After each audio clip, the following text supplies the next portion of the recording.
Quality time എന്നത് ഒരു option അല്ല, അതൊരു ആവശ്യമാണ്. പ്രണയത്തിൽ മാത്രമല്ല, എല്ലാ ബന്ധങ്ങളിലും സമയം കൊടുക്കുന്നത് ഒരു വലിയ കാര്യമാണ്.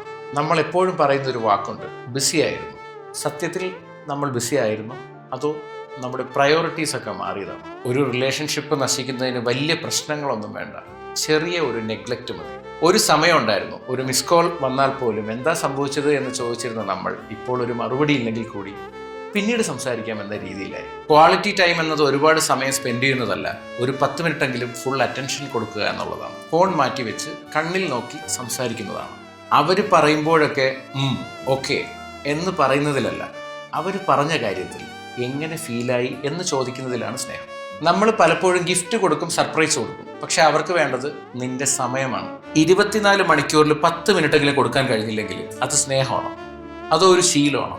ഒരു കാര്യം മനസ്സിലാക്കിക്കോളൂ, ബന്ധങ്ങൾ അവസാനിക്കുന്നത് വഴക്കുകൾ കൊണ്ടല്ല, ഒരാൾക്ക് മറ്റൊരാൾ ഇമ്പോർട്ടൻ്റ് അല്ല എന്ന് തോന്നി തുടങ്ങുമ്പോഴാണ്. അതുകൊണ്ട് ദിവസവും കുറച്ച് സമയം ഡെഡിക്കേറ്റഡ് ആയി സംസാരിക്കുക. ഒരാൾ സംസാരിക്കുമ്പോൾ അത് കേൾക്കുക, റിപ്ലൈ ചെയ്യാനല്ല, മനസ്സിലാക്കുക. ഇഷ്ടമാണെന്നും മിസ്സാവുന്നു എന്നൊക്കെ ഇടയ്ക്ക് പറഞ്ഞേക്ക്. കൂടെ ഇരിക്കുമ്പോൾ ഫോൺ മാറ്റി വയ്ക്കുക. കാരണം സമയം കൊടുക്കുന്നവൻ്റെ മനസ്സെന്നും ഓർക്കും. സ്നേഹം എന്നത് വലിയ വാക്കുകളൊന്നുമല്ല, ചെറിയ സമയങ്ങളിൽ നൽകിയ വലിയ ശ്രദ്ധയാണ്.